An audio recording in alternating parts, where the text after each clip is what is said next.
Good evening and welcome to Reformed Studios. I'm your host for this evening, Chiluba Moyo.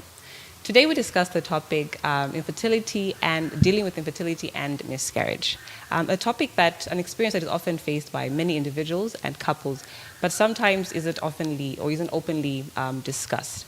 To help us navigate this topic, I am joined by Dr. Kelsey Hamilton, who is the director, I need to get this right, the director of the Counseling Center at the Southern Baptist Theological Seminary. Welcome. Thank you. Yes. Glad to be here. But before we get into it, if you are watching us live, please do take a moment to just and share this program with your friends and family members. You might just help someone who's dealing with this issue. And if you do have a comment or a question for Dr. Hamilton, please do feel free to just drop it in the comment section, and Dr. Hamilton will gladly answer your question. All right, without further ado, Dr. Hamilton, welcome. Thank you. And thank you for joining us this evening. It's such a pleasure to have you here today. Yeah, thank you for having me. All right. But before we get into the discussion, please do tell us a little bit about yourself and the ministry that you're doing. Yes. So I'm Dr. Kelsey Hamilton. I am from the United States. I live in Raleigh, North Carolina. Okay. I do oversee our counseling center at Southeastern Baptist Theological Seminary. I have been in that role for about 5 years. I love it. I love getting to work with our students, providing counseling there. And I actually get to train graduate students who are becoming counselors. And that is equally exciting to me, that I get to do counseling, but I get to help equip others for that ministry. Well. Yes. Okay. So that's very meaningful. I also get to teach there as an adjunct professor, which is fun. Okay. I love to teach. And then I've been married for 10 years to my husband, Jacob. And then I have 2 boys at home, Peyton, who is 6, and Micah, who is 3, as well as 4 babies that we lost in early miscarriage, who are with the Lord now. And those are babies that are very precious to us. So that's a little bit about me and my background with this topic, and not just that we had experience with it, but when I did my PhD research, I wrote my dissertation on counseling for infertility and loss. I sat across from my advisor and said, we don't have good Christian resources on this. And she said, yes. Which is true, yeah. She said, you're going to write one. I said, okay. And so that is the basis of so much of my knowledge here is reading and research in the area. Okay. As you've noticed, she's very equipped to just take us through this subject. So while we're on this conversation, just help us understand what infertility is. What is infertility? Yeah. So in the United States, we have a clear-cut definition that infertility is the inability to conceive after 12 months. Okay. But what's worth noting is if the woman... So there is a timeline. Yes. Okay. Yes. Yeah. But for women who are over the age of 35, it is only 6 months. So there is a recognition of advanced age and limited fertility, but typically it's about a year. I see. Yeah. Okay, that's interesting. And for many Christians Christian women, I guess, who do feel a deep desire to become moms, and they do believe that they have this calling from God to be mothers. How should they process infertility when they really have this desire to become mothers, but it's just not happening? Like, how should they process all of that? Yeah. I like to situate it in the conversation about unmet prayer. Every Christian could identify a season where you walked through prayers that went unanswered. That is true. And so the grief of that to, one, the faith it takes to continue praying for something and to trust that God is good and that he cares, even if he's not answering the prayer. But for Christian women, the desire to be a mom is so deeply ingrained because Christians value the family. Exactly. We have a deep understanding of the value of children that just is so beautiful, but it makes sense that is so challenging for a Christian woman who wants to be a mother and isn't. And so we actually need to be very attuned to that in the church specifically. Okay, that's true. And I guess the next question I do have for you, infertility can affect a person's life in so many aspects. So it does affect us emotionally, spiritually even. And I think even rationally, like it can be a lot. So what are some of the most common struggles, I guess, in the line of work that you do, in the ministry that you do, that you've seen individuals and couples experience? There's a lot. Yeah. Because we're holistic people. So when you struggle with infertility, it's going to affect all of you. We often think of the physical pieces of infertility, the medical issues, the physical ramifications, even the grief associated with physical things like a woman's menstrual cycle. Yeah. That just brings on that grief of, again, another month not pregnant. So there is that physical piece, but like you said, it affects us emotionally. We can see the waves of grief that bring emotions like anger and sadness and fear. And so we recognize that emotional highs and emotional lows that can come with it. Okay. Relationally, often the main relationship I focus on in counseling for this is the marriage, because so much about trying to get pregnant impacts the couple. Exactly. And so there's so much here that we could go into, but one thing I'm always mindful of is that marital intimacy gets associated with trying to get pregnant. Yeah. And then with failing to get pregnant. Okay. And that can really disrupt a good biblical understanding of marital intimacy when it becomes connected to an outcome that we're not getting of pregnancy. Okay. Like a means to an end, sort of. Yes. Yeah. And that can be really challenging for couples. Yeah, naturally. And then spiritually, like we said, that unmet prayer, there can be this wrestling of, God, why aren't you giving this? I stood in our backyard. I remember looking at my husband saying, I feel like we're serving the Lord, and he gave us a desire to be parents, but why can't we have children? Exactly. So just wrestling with the Lord and needing to land in a place that he's good, but it doesn't feel like it. Okay. That's good. That's really good. To those who are just joining us, you're live at Reform Studios. We have Dr. Kelsey here, helping us navigate the subject on infertility and miscarriage. So again, just a reminder, if you do have any questions, any comments, just leave them in the comment section and she will address them at a later time. The next question I do have for you, so statistically, there are many people who are going through infertility. I think it's, if I'm not mistaken, maybe 1 in 4. So I guess the question that I do have is, why do you think it's still so difficult to talk about, even in the church? I mean, if it's something that's common, why is it so difficult to talk about? Well, we have so much shame. Yeah. And I think especially for women, there is a lie we believe that it's our fault. And there's maybe a difference between my body is not healthy. It's not doing what it was created to do. The female body is incredible and made to conceive and carry life. And so we mistake that your body is not working correctly to be that this is your fault. And so there is that shame. And when when we believe it's just me, because I don't hear other people talking about it, we're believing that lie that shame is telling us. Oh my. And then we just continue in isolation. And so lots of women don't share until they hear another woman share. I had a miscarriage. And they say, oh my gosh, me too. I see. I didn't want to tell anyone. It was really early. Oh my. Okay, so talking about it really does help just deal with infertility and miscarriages itself. Okay, and then let's go back to the Bible now. What does the Bible talk about concerning infertility and miscarriage, if at all? Does it talk about infertility? Does it mention any miscarriages as well in the Bible? What are some of the examples that you can point us to in the Bible that discuss this subject? Yeah, there are several narratives in the Bible that talk about infertility.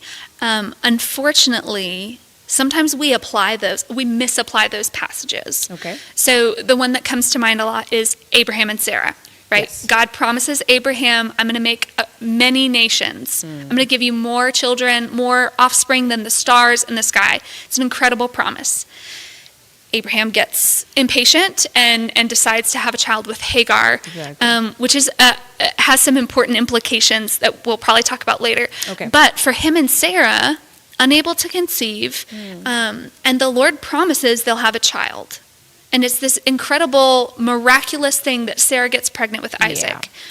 Sometimes we take that passage and other similar ones, and we misapply them.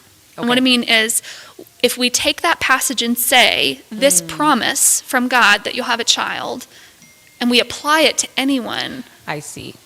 One, we're making a promise that I don't think we can make, because I'm not God. I'm not the one who knits a child together in the mother's womb. Yeah.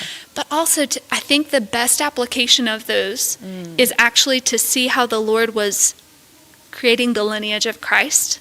Right. And so how the best application of Sarah's story of infertility, of Rachel's story of infertility, is to see that they fall in the messianic line. And so our application is, thank God that Jesus came, and he came through these instances of infertility and pregnancy. Okay, I actually did look at it that way. Yeah, I think I have misapplied those passages. Like, it's just like, okay. Yeah, a lot of people do, because we're so hopeful. We want to give good news. Yeah, like if she was promised, then okay.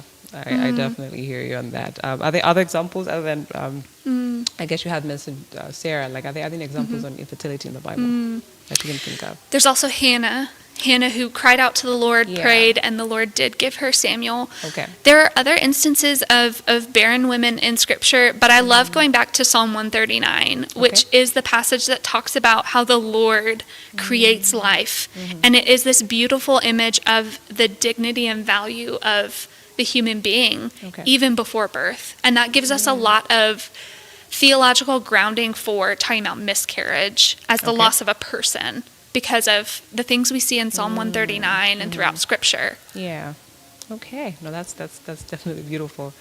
And coming back to that, some Christians do wonder whether tracking your ovulation or pursuing infertility treatments, or even just intentionally planning for pregnancy, they wonder if it reflects a lack of faith. Like, so what is your, I guess your belief in that? Like, how should believers think about these decisions from a biblical perspective? Yeah. Well, and all of those things fall on a spectrum. Like, for intentionally planning pregnancy, for a couple talking about when is wise to try to get pregnant. I don't think that's a lack of faith. For a woman to track her ovulation, I don't believe that to be a lack of faith. Okay. But on the extreme, there are forms of medical procedures and fertility treatments that are very invasive. Exactly. That do raise the ethical question of who is it that creates life? Okay. And so, especially in the U.S. and in Western medicine, we have a lot of technology. Okay. And we may, to quote Jurassic Park, is the line, you didn't stop. What's the line? Oh my goodness. Yeah, I haven't watched Jurassic Park in so long. Oh my goodness! But the line, this is crazy. The line is essentially like you figured out how, but you didn't stop to think if you should. Okay. And so, if I remembered it, would be way more succinct. But this idea of our medical advancement is so complex. Yeah. Have we stopped to think, should we? And so that's where those things can fall on a spectrum of tracking ovulation to be aware of when is the time to try to conceive, all the way to the most invasive of medical procedures. There's wisdom that can guide us in that. Okay, and then just a follow-up question, I guess, on that one would be, how can couples wisely make these decisions while trusting in God's sovereignty? Because obviously, like you've mentioned, it's God who creates life. And making use of this medical, the wisdom that he has given us anyway. Yeah. I think the best thing... I guess the balance in... Yes. And the best thing I would say is don't make that decision in isolation. So for the couple, they have to wrestle through coming to a decision together. Okay. That alone can be challenging. But to say, don't do this in isolation. Who are good and wise believers around you that you would say, hey, weigh in on this conversation, to speak to your pastor or other believers. Help us make decisions, not just for the sake of having children. Help us make decisions to honor God with our bodies, with our family. Give us some good biblical wisdom there. Okay, that's good. And I guess like maybe another follow-up question is like, how do we, like, tracking your ovulation cycle can be, you can get a little bit obsessed with it. Yes. Like how do Yes. Yes. Like how do we avoid obsession in such instances? Like how do we deal with that? I would say from my own experience, because we walked through that in 4 years of infertility, walked through that where it was very challenging to not always be thinking about, is it time? Where am I in the month? And there's such a need to recognize that I could try to control everything and I still can't guarantee an outcome. Exactly. So it's really about trying to control the situation. Yes. I hear you. And trying to be mindful of what I'm thinking. And so scripture talks about taking every thought captive. So we should not be swayed by every thought that comes into our mind. There are times when it might be, I need to set this aside and I can come back to thinking about these things. Okay. But I don't have to be ruled by those thoughts all the time. I can choose to set my mind on other things. Okay. That's really good. Okay, so now we've talked about infertility. Let's zone a little bit on miscarriage here. How can we grieve the loss of a child through miscarriage in a healthy and God-honoring way? Because I guess there are unhealthy ways to grieve. Yes. Yeah. And I love that you asked grieving the miscarriage of a child. Yes. That this is a person. A life that's been lost. Yes. And sometimes we don't even get that validation from medical professionals, which is a whole other tangent I won't indulge in. But I think grieving in a healthy way can be so culturally situated. That's true. And so being here in Zambia this week, I've gotten to teach a little on this. And it's been beautiful to encourage those Zambian sisters to find ways that fit with their culture. Okay. And so in the U.S., things that I often will recommend with miscarriage is think about giving the baby a name. That can be so meaningful. Because for me, it's not just that I lost 4 babies. Yeah. It was Jackson and Colby and Avery and Sadie. Oh, and those are my babies. Yeah. And that also gives us a way of speaking about them as people. And so that's one way to grieve, is to assign a name and say, this was my child. Our family has an ornament with all their names on it. Okay. And so every year we hang it on the Christmas tree. And we usually cry. And it's a good, beautiful thing. It's allowed us, even with the children we have in our home, to say, there were babies before you. I hear you. And to let that be part of our family's story. And so it can look different for different families, but often it's just needing to say, this experience, this grief is allowed to take up space in my life. It was real. It takes up space in my life, in my heart, in our family, and finding ways that are comforting to remember that child. And I guess it would look different. Like you said, culturally, it would look different for everyone. So it's not like it's a case to case, I suppose. Yes, absolutely. Okay. That's good. That's good. Another question I do have is, back to infertility. I guess both infertility and miscarriage here. Miscarriage and infertility can place significant strain on the marriage. I think you did touch on it a little bit in the beginning, with husbands and wives often grieving differently. Okay, I think we normally focus on the women. We don't talk so much about the men, who also have lost a child, by the way. So I guess the question I do have is, how can couples navigate the season while remaining, I guess, united and And this is something that my husband loves when we get to teach on this and talk about it together, because he's so encouraging to men. You lost a child too. You're allowed to grieve. When everyone asks, how's your wife? And you feel ignored, men are allowed to grieve. One thing I found in the research was one study talked about 2 types of grief. Okay. One being intuitive grief, that's much more emotion focused. Okay. Like I grieve by, I want to sit, I want to talk about it, I want to cry, I want someone to listen. The other being instrumental grief, which is the doing and getting out. Okay. Doing things, staying busy. And so the classic example I give is, after a miscarriage, the wife may want to sit and cry and talk about it. Yeah. And the husband starts to remodel the kitchen. And you can see where... I was thinking that. I'm like, that sounds like a woman. The first one sounds like what a woman would do. And they're not always, there are kind of the gender stereotypes. It goes both ways. Yeah. But then when you talk to a couple who's in that, the wife says, he's avoiding it. He won't talk about it. I see. And the husband says, all she does is cry. I need to do something. And that's where we need to seek to understand, because then we don't have to blame one person for grieving right or wrong, that we can understand we're both processing this in different ways, and we can offer a lot of grace. Okay. No, that's good. That's good to hear. Friends, again, we are live at Reform Studios.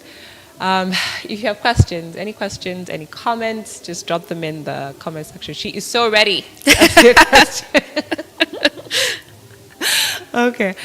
So now we've dealt with a couple and how they're dealing with grief. Then I also find, like, in some instances, people don't know how to help you in this situation. So we're talking about friends, family members even, and fellow church members who want to support someone, I guess, who is walking through infertility or miscarriage.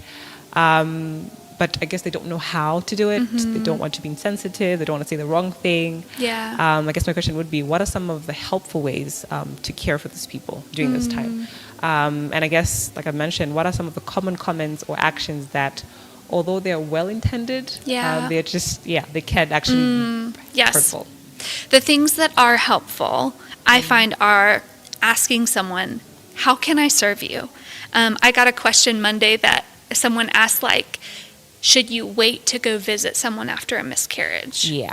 And I said, well, it depends on the person. Some people may want space. Some people may want company. Okay. So asking, like, how can I serve you? Okay. I know after our first miscarriage, a friend just brought a basket of things. It was like comfy socks and treats and tea. And she just left it on the porch. Oh, and it was such a gift because it was a gesture of feeling seen and loved. Like, I hear you. Like, yes. I hear what you're going through. Yeah. Or people bringing meals. I loved that one person said, like, did you pick out a name for this baby? What can I call them? That was so meaningful. Yeah. So things like that can be helpful. Even checking in on the dad, because no one thinks to check in on the dad, is really meaningful. The problematic things, there's lots. There's lots. And often it falls into things like trying to give advice. What I found with the research, and as I've read and worked with people, we give advice to someone who's grieving because we're uncomfortable. Okay, that's interesting. Yes. So here's my hypothesis, that we are uncomfortable with their grief. Okay. And so I want to say something that's going to make me feel better, like, everything happens for a reason. That really means nothing to the person who's lost their child. It's not comforting to them. Not really, no. But for me, if everything happens for a reason, God must have had a plan. That makes me feel like this couldn't happen to me. Oh. So sometimes we give advice or we say things that's actually more about we feel uncomfortable with their grief. I see. And so sometimes we just need to recognize that. Sometimes the best thing to say is, I don't know what to say. I'm so sorry. Okay. There are no words for the loss that you've gone through. Yeah. Because that communicates, I see you, and I'm not going to try to put a Band-Aid over this. Like, I'm not going to explain what you're going through. Yeah. Okay. I'm not God. I don't know why this is happening and why he allowed it. So I'm not going to try to come up with something to make me feel better. That's kind of a blunt way to put it, but that's often what's going on. And another one that I think is, it may be common here. I know in the U.S. it's common to ask women if they're pregnant or when they're going to get pregnant, and that's something that hopefully we're moving beyond. Super common. Okay, I figured. And that's one of those things that we would, when we were walking through infertility, and I've heard other friends say, when people ask you, so when are you having a baby? And when you want to say, we've been trying for years. We just got really hard news at the doctor. Or we've lost several babies. That question can just be like salt in a wound. Exactly. It's just painful. Wow. Okay. That's interesting to think about. That's true, actually. And another question that I do have. So we've dealt with family and friends. But I guess another question I do have, because we are talking about the church even here, how can churches become places where these experiences in infertility or pregnancy loss feel seen, like you mentioned, They feel supported. They're safe. It's like pretty much how can the church create a safe space to talk about these issues or to support women and couples going through these things? Yeah. Yeah. One of my favorite things is that churches, in the U.S., what I'm seeing is churches are more aware of specific holidays where this can be a challenge. Things like Mother's Day and Father's Day.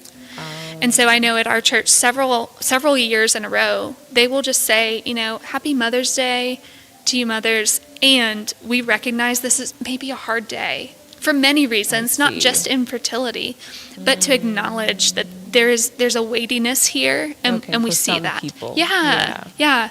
And so that can be something to be aware of. I think cultivating spaces specifically for women, because women carry these stories, and often when one shares, more share. And so spaces where women can interact together in Bible study, in close fellowship, where they can build those relationships. Because I hear more women wanting to share that story than men on the average. Men often don't share as much as women will. Yeah, naturally. Okay. I guess another question that I do have. Many women do struggle. Like I think you did allude to this earlier, but maybe we can just talk about it a little more. They feel they struggle with feelings of shame, guilt, and again, like believing, like you said, like their bodies have failed them, like this is their fault. So the question I do have is, how does the gospel speak to those deeply personal struggles? Like how, because the gospel is the center of, so how does the gospel speak to that? You asked that question, and my first thought was like, well, how long do we have? Gracious. How does the gospel speak to this? All right. For this specific question. So that concept, it feels like my body has failed me. We go all the way back to Genesis. When God made Adam and Eve, it was very good. It was, yeah. And we see the fall, and sin enters the world. And so we could go back and say infertility and miscarriage is all caused by sin. Okay. Not that you sinned and this is punishment. Okay. But because sin entered the world in Genesis 3, everything's broken. And we feel this. Yeah. When I spoke with the ladies and I say suffering is a universal language. Okay. We know that. We know the ache. We know that creation is groaning and things are broken. And that means we have things like infertility and death and miscarriage. And so with that, my encouragement often is to say, this isn't your fault. And I get the question of, is infertility punishment for sin? I get that one a lot, especially from women who have had abortions in the past. Exactly. Yeah. And that's where, especially working with believers, I say, it can't be. Because if this were punishment for sin, the cross would have been insufficient. So there's no condemnation for those who are in Christ. That's beautiful, yeah. So it really is recognizing this is an impact from the fall. This is sin in our world that is wreaking havoc.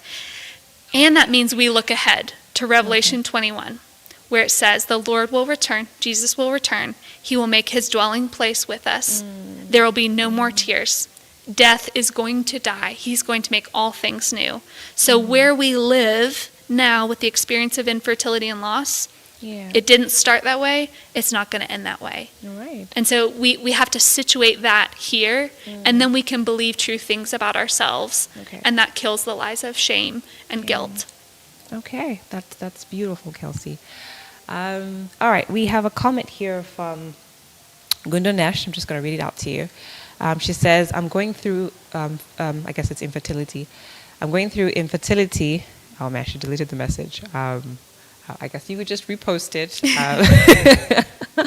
Feel free to just, tell us about your experience. Again, if you've got questions, do feel free. And again, I hope I did mention, we do have an anonymous link that you could, it's posted on the Facebook page. So if you want to stay anonymous, if you have a question for us, you can just click on the link, leave your question or comment, and then I can read it out later to you. All right. The question I do have also for you, Dr. Kelsey, so for the person, like the one who deleted her question just now, so for a person who may be watching this, and is currently, maybe experiencing infertility, or is, grieving a miscarriage, or wondering whether they will ever become a parent, because you can have those thoughts. Is this ever going to happen for me? I guess, what encouragement and hope would you leave with them? What would you say to them, during this time? If they're not a believer, I would wonder where hope is. Yeah. There are times and seasons in life where I've walked through something hard and I've thought, I don't know how I would do this without the Lord. I don't know how people go through hard things in this life without the gospel, without that Revelation 21 that's coming. For the believer, I would encourage you that I don't know if the Lord is going to answer your prayer. Yeah. And I can't know. I'm not going to pretend like I can give that answer. What I can say is that he is enough and that he satisfies. So even though those prayers may go unanswered, and that's challenging to go year after year praying for something. Yeah. I have a sibling. We are going year after year praying for their salvation. And we don't see the Lord answering that prayer. Yeah. But I know that the Lord is enough. I know that the Lord satisfies even the areas where I would feel longing for, in that example, my sibling who's not a believer. The Lord satisfies and he's enough. And so with infertility and loss, to know that those desires you have are good, that God loves you and cares for you, and that he is enough even in the unmet desires and the longing. Okay, that's good. That's beautiful. I guess talking about infertility and miscarriages makes me think about adoption as well. Is it helpful to tell couples who are, or is it another insensitive thing to say? Like, it's always adoption. Like, this is adoption. Like, how do you? Because adoption is a beautiful thing, and an option too. So, like, how do we, I guess, encourage, or how do we talk about that?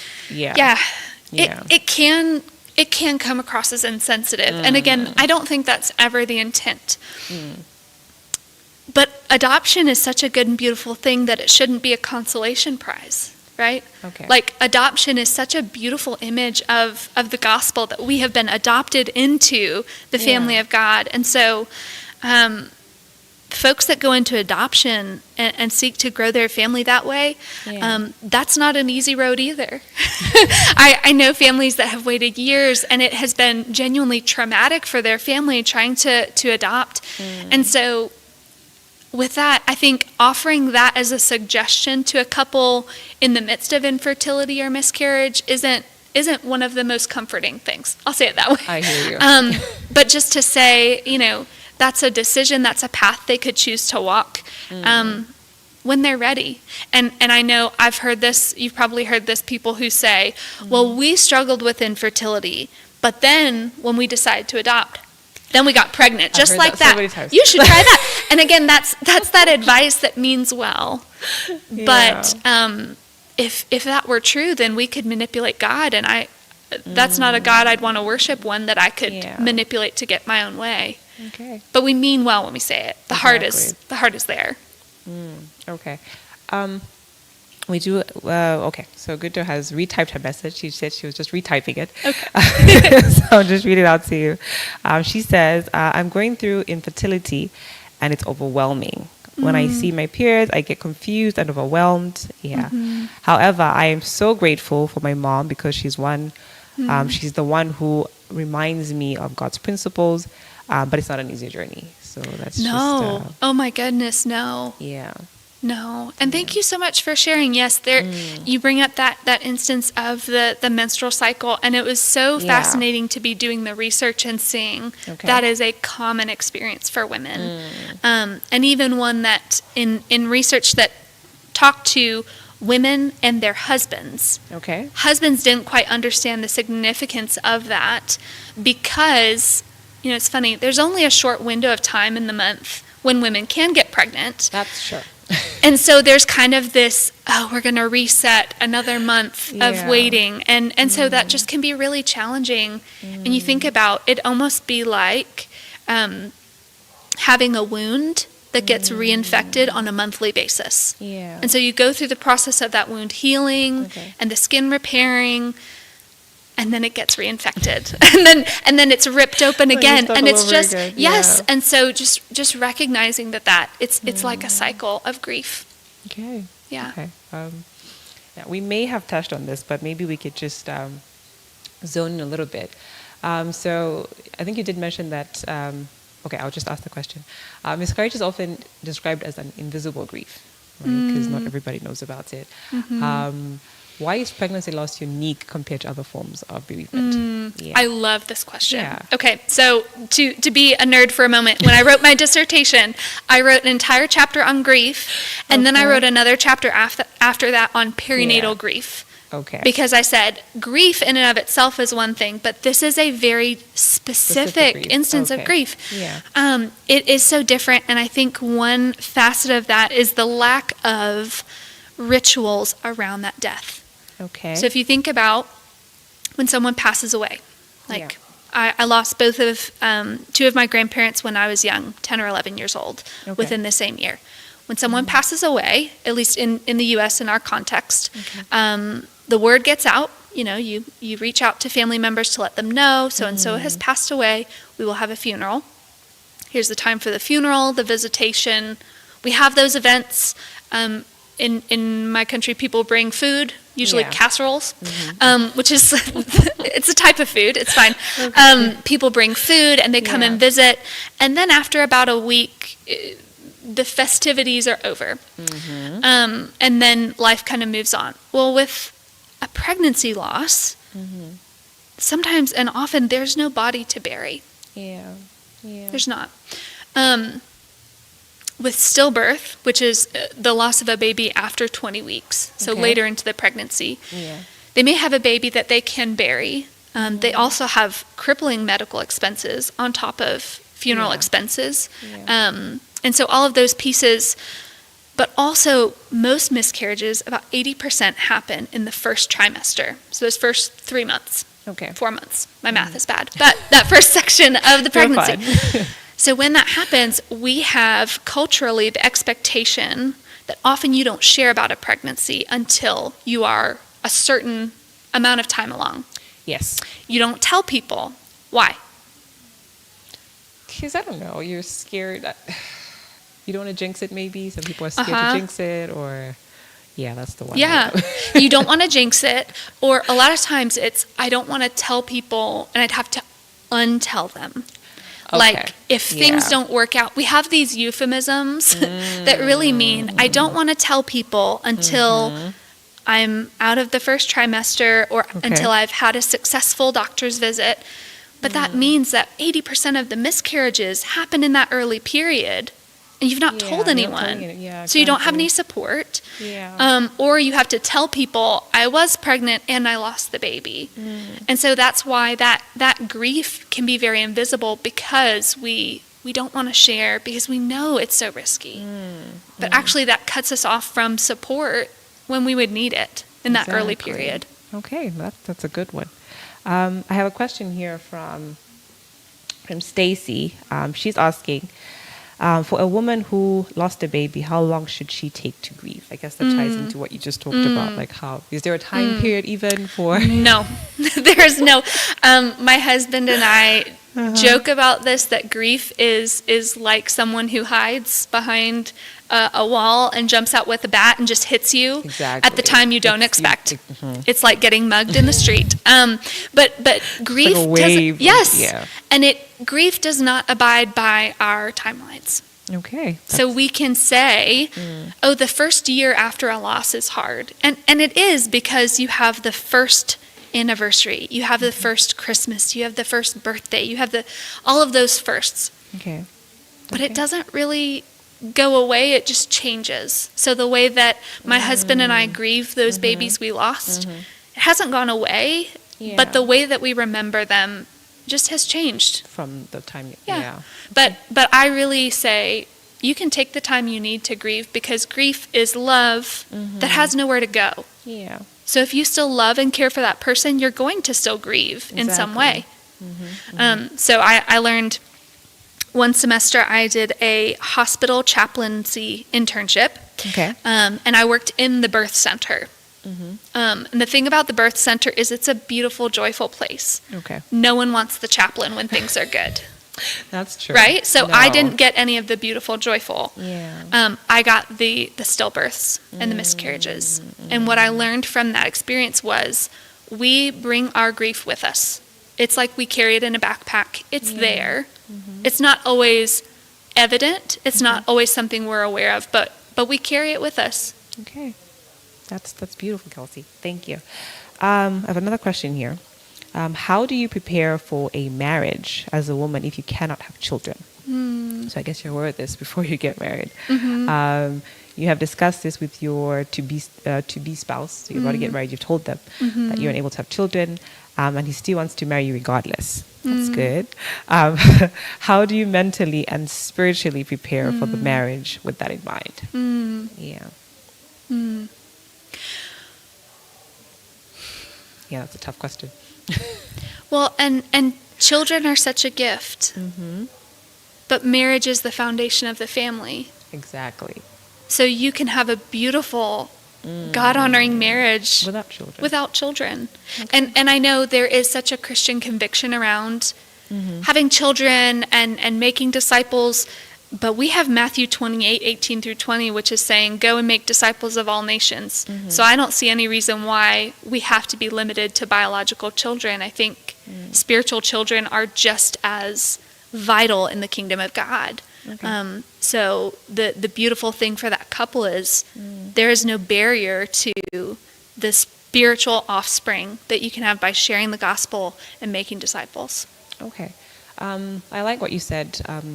Concerning marriage is a foundation. So another question I would ask, maybe tying that to, how do you avoid making being a mom your identity? Yeah, like how do you, your identity of course is in Christ, like how do you avoid desiring to be a mother your identity? Yeah. Yeah. Because that usually happens with infertility. Exactly. It's so important that it becomes all consuming. Yes. Yeah. Yes. And the same thing can happen with women who are mothers, that motherhood becomes this consuming identity. Yes. And so that's where we have to pull back and say, the most important thing about me is that I am a daughter of the King. Okay. Nothing else comes close to that. Yeah. And some of that comes back to, if all I have is Jesus, he's enough. And so to step back even from the role of wife or mother or counselor or researcher or teacher, but to say, if all I have is Jesus, he's enough. That's all I need. Yeah. And anything he adds to that are gifts that he's given. Okay. That's a good. That's really good. I have another question here. Do you have any word for the health workers? Okay, so we've talked about couples, but now we're talking about health workers here who deal with this. Yeah, who are in these positions of breaking the news of infertility or miscarriage to parents. How best should it be done? Yeah, that is such a good question. Because I cannot fathom being in that role. Yeah, where you're the one to break the news. I know in the U.S. this conversation is complicated by abortion. Okay. So the way that I've conceptualized it, because our experience of loss was that we had medical professionals who were not terribly compassionate. Their response was, you were barely pregnant, go home, try again, it's going to be fine, you're going to forget all about it. And I really had to wrestle with anger of why would they say that? This was my child, these are my children. Yeah. The way that I tried to understand was, these medical professionals are seeing me having a miscarriage. They're also treating women probably who are seeking abortions. They're living in a world where they have to make sense of both. Yeah. And so it's very possible, I want to give the benefit of the doubt. It's very possible that they can't engage with the emotional piece of this because of the other things they have to do medically. Okay. So I tried to give that much grace to say, maybe this is you kind of protecting and distancing yourself from it. But for those who care and see this as a human life, care for yourself. So in the same way that as a counselor, I recognize that I sit with people in very hard things, and I need to make sure that I am relying on the Lord and caring for myself. You need to do the same. Because when we're face to face with suffering and death and grief, it takes a toll on us. It does. Because we're humans, we're not robots. That's true. So giving yourself what you need to serve and endure in that, because it is hard. It's hard to be there with those families. Yeah, that's true. That's so true. We have Isaac and Stella who are watching from Uganda. They say thank you. They say thank you for this topic. They have a question though. Are there family planning methods that increase infertility or miscarriages? That increase them? Yes. I'm not sure. Okay. From my research, I did not see that to be the case. Okay. And so much of that comes back to, we don't know what causes miscarriages. We do, but for any couple, it's difficult for them to get a clear medical reason why a specific miscarriage happened. Yeah. And even in the United States, we see medically, you will not get additional testing until you've had 3 consecutive miscarriages. I see. So medically, they even acknowledge it's hard for us to know what caused it. We'll just tell you to try again and hope for the best. So I can't say definitively there. Yeah. Okay, I hope that's clear, Stella. We have another question from Gundo Nesh. I hope I'm not butchering your name. She says she might have missed the introduction to the topic. Her question is, what are some of the things that I must do when dealing with infertility grief while not trying to avoid the reality? So she's not avoiding the reality of infertility, but how does she deal with that? Yeah. Yeah. As believers, we can take that to the Lord. Okay. So we see in the book of Psalms, there's a bunch of different genres or categories of Psalms. Yeah. My favorite, and my husband laughs whenever it comes up because he knows it's my favorite, are Psalms of lament. Okay. And so those are Psalms that are written crying out to the Lord. One of our students taught about it tonight, taught on Psalm 13. Okay. And so just asking the Lord, how long? I feel like I'm suffering. God, are you going to forget me forever? These are the words of the psalmist that in the grief of infertility, we can cry out to the Lord. We can share with him. And so spiritually, that can be the most peaceful thing, to take that to the Lord. Yeah. And knowing that he's big enough for our sadness, he's big enough for our anger. I don't know if you guys have ever been angry with God. I have, and he can take it. Yeah. And he can help me see my own heart more clearly, but turning toward him rather than away in that suffering. Yeah, it reminds me of Hannah, how she just prayed to the Lord, even how she took her bitterness to Christ, to God. Yeah. Yes. We have a question here from Namundi. She's asking, give me a minute. Okay. What is your take on hormone imbalance and infertility? Should women be encouraged to check that as PCOS is now one cause of the same because of the foods we eat, or we just leave it to prayer without action? Yes. Yeah. Yes. I think, and PCOS is one of the common causes of infertility. It's very pervasive. My encouragement when I'm counseling women is typically if they have been trying to conceive for close to a year without getting pregnant, or if they find that they have very irregular cycles, menstrual cycles, they'll like skip a cycle or go several months without one. Yeah. Go talk to the doctor and see what they recommend. There's nothing wrong with that. Yeah, there's nothing wrong with going to your doctor and saying, I have some concerns. And often they'll recommend some basic, blood work, lab tests just to check and see what does your body need? Is your body healthy and functioning? And then we can make wise decisions in Christian community from there. Okay. I don't see any ethical problem with that. With getting that medical attention. Okay. Yeah. Okay, that's good. Namunde, I hope that's clear. We have another question from Mr. Chama. This one is dealing with IVF. What advice would you give to a couple that are not agreed on IVF, where fertilization happens outside the body? One feels it's unbiblical, the other feels it's okay. So I guess it's that. Yeah. I get that question a lot. Yes, I get that question a lot. Yeah. I think there are potential ways that a Christian could do IVF ethically. Okay. But my encouragement to believers is to know that your ethical guardrails are not the same as your doctor's. That's So true. there may be a point where your doctor says, there is more we could do to try to get you pregnant. And you might have to say, ethically, we want to stop short of that. Yeah. And so just knowing that you need to have wisdom and the couple needs to have consensus before you go to the doctor, before you start that process. I hear you. And again, that comes back to Christian community. Okay. And so speaking with your pastor, with other wise, seasoned believers, but for that couple that doesn't agree, that's the first thing. Because the physical, emotional, financial strains of IVF will only further strain the relationship.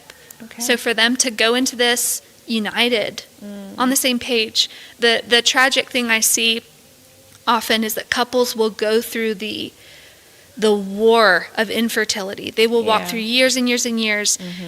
And even if they finally have a child, biological, adopted, anyway, their marriage has deteriorated such that it's hard for them to even parent together. And then we need to do some restorative marriage counseling so that they can have a healthy family dynamic now. So invest in the health and unity of your marriage now, because it will pay dividends for whatever comes in the future. That is beautiful. That is, okay. So they have this desire that has been met, but then the foundation of their marriage has just been ruined. Okay. All right, let's talk about social media for a bit. So social media constantly exposes us to pregnancy announcements. We have gender reveals. Yes. All the things. Yes. Like, how can Christians guard their hearts against comparison and envy? Like, how do we... Yeah. Well, and this is outside of just infertility and miscarriage. Yeah. But yes, there's so much here. And some of it is knowing when you need to take a break. Okay. When you need to take a break from social media, when you need to maybe unfollow certain people for a season of life to say, I know for me, one of our periods of infertility, we were in a small group with church. Okay. And all the other couples from our small group got pregnant. And it was so painful. And they would all post bump pictures and gender reveals. And it was so painful that I want to be happy for them. Yes, but but I couldn't. So I needed to take space. I needed to change my settings so that that was not the content I was getting. And that was years ago, before we had all of the tech and the algorithms as intelligent as they are. And so we have to be even more mindful of what we're taking in and noticing when this is not good for my soul. Exactly. I'm not becoming more like Christ because of what I'm taking in. Okay, then we need to make a change. Okay. Yeah. All right. Okay, that's good. I think we're nearly reaching the end of our program. I've learned so much so far. But folks, if you still have questions, do feel free to just drop them in the comment section again. I guess your closing remarks. What would you, if there's someone out there struggling with infertility, they're struggling with miscarriages, disappointment, grief, all the things. Like what is your encouragement to them, I guess? That you're not alone. So in the book of Genesis, there is a woman, I mentioned her earlier, that Abraham has a child with Hagar. Yes. Hagar is an Egyptian slave woman. And so Abraham, thinking he's going to outsmart God's plan, he decides to have a child with Hagar. And Sarah mistreats Hagar so much that Hagar flees into the wilderness, in the desert. And she cries out to the Lord, and the Lord meets her. And so we see in Genesis that God names the animals, and he names Adam and Eve. Hagar attributes a name to God. First person in the Bible to do it is this Egyptian slave woman. Oh, wow. And she calls him El Roi, which means the God who sees. And I use this story all the time in counseling because it's so beautiful to be reminded that we serve the God who sees. And so for those walking through this, even if you have shared with no one, God sees and he knows. And he cares deeply for you. Yeah. Not just for the desires of your heart, although he does. Yeah. He cares about your soul. He cares about drawing you near to him. And so my encouragement is to rest in that and to surround yourself with people you can share this with. When I was writing my dissertation, people would ask, when they know you're a PhD student, they'll be like, oh, what are you writing on? And I tell them, I got one of two responses every time. One was, I had a miscarriage and I haven't told anybody. And I felt so alone. Yeah. And I said, yeah, me too. And the other was, I know someone going through a miscarriage and I don't know what to say. Yeah. And so it was just such an eye-opening experience to say, you're not alone in this. And sometimes we just need to take that first step to share, because we will be met with other sisters who say, yeah, me too. You're not the only one. Okay. So to know that you're not alone, but also to share that story and let others comfort and encourage and grieve with you is a beautiful thing. Okay. No, that is beautiful. Yeah. So it's both the person who's experiencing it as the person who's lost someone, and also the person who cares about the person who's lost the child. Dr. Hamilton, this has just been so good and encouraging. Gunda says amen to what you just said. Thank you. I'm honored to have interviewed you. I've learned so much from you. I know for sure that it has encouraged someone out there. So we really do pray that this conversation has served those who are walking through infertility or a miscarriage. And we just hope that it's helped all of us become even more compassionate brothers and sisters. We're not saying the wrong things. And we're there for them. We're not distancing ourselves from those who are experiencing these things. Again, Gunda says, I will cling to the Lord through the season. So, thank you so much. It's been good. All right.